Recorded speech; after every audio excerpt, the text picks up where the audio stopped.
Be proud of your beautiful country, South Africa. Oh, imagine how beautiful South Africa really is. The land arrayed with gigantic and gorgeous mountains of the Drakensberg. Or what about the unforgiving and rugged terrain of the Libombo Ranch? Truly, the beauty of these mountains is rewardingly breathtaking. Or how about the miraculous spectacle where the Atlantic meets the Indian Ocean, and this wonder of creation leaves us speechless, so that we are inexcusable and indefensible.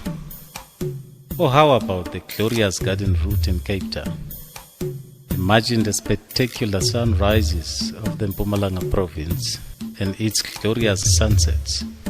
And how about the beautiful, vast level plains, dams, spectacular waterfalls, plants and animal species, as well as many more other wonders of creation.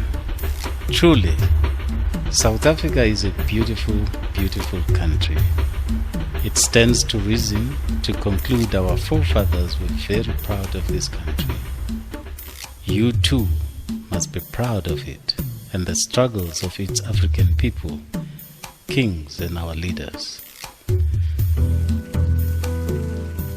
Sadly, this beautiful country was lost when Jan van Riebeeck arrived at the Cape in 1652.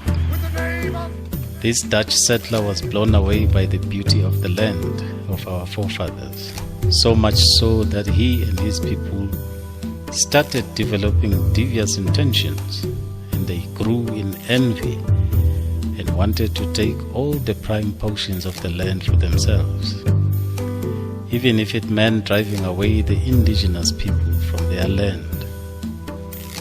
In time, they developed their own religion, culture, language, and a way of life, which gave birth to a new society, which eventually became to be known as Afrikaners or the Boers. Having deceitful and treacherous intentions, they started a well-orchestrated, hateful and forceful invasion of the land, taking for themselves the beautiful ancestral land. Till today, Cape Town remains the stronghold of the Afrikaners, even in the new South Africa. This marked the beginning of a difficult time period in the history of the African people. It was a time of change and difficult period to deal with. This period was marked with repression and oppression directed to the African people living on the land. It was time filled with misery, dejection and despair. It was time filled with hate, violence, mass murders, abuse, degradation of human dignity, and racial discrimination directed to all African people in the country of their own birth. In fact, the entire country was filled with dark and gloom.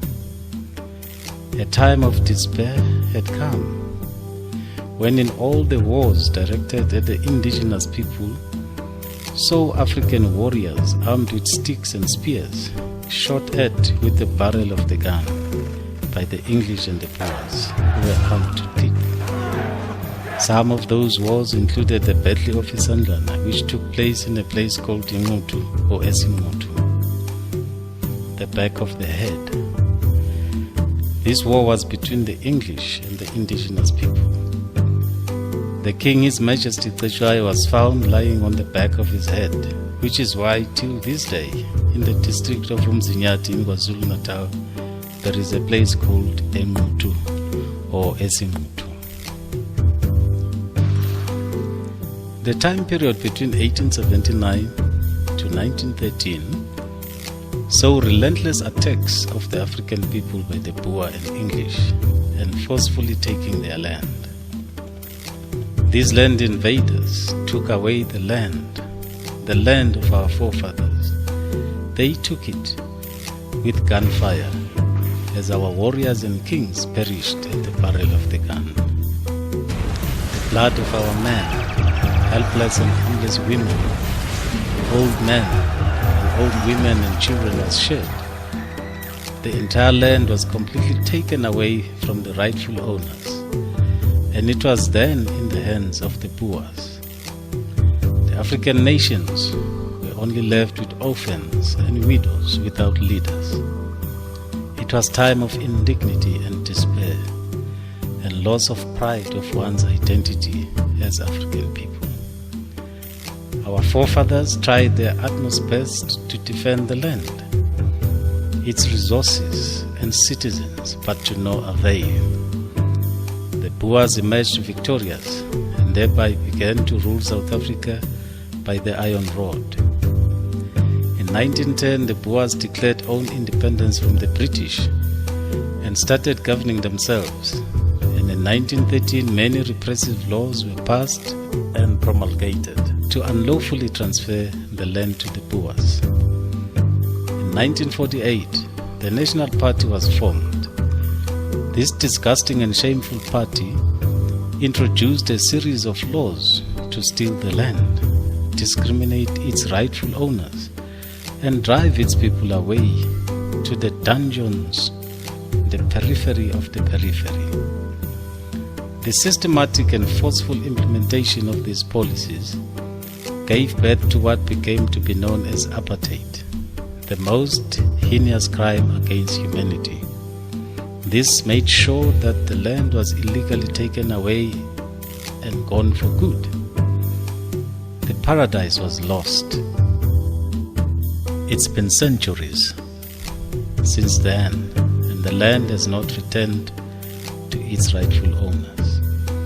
The years that followed then, since the 1960s, saw the resurgence of defiance by the African people. Africans again regrouped to protest to the land, for the land of their forefathers, and against the repressive laws. This defiance was met with a strong rule of law, a tragedy of unprecedented scale, a calamity against the African people.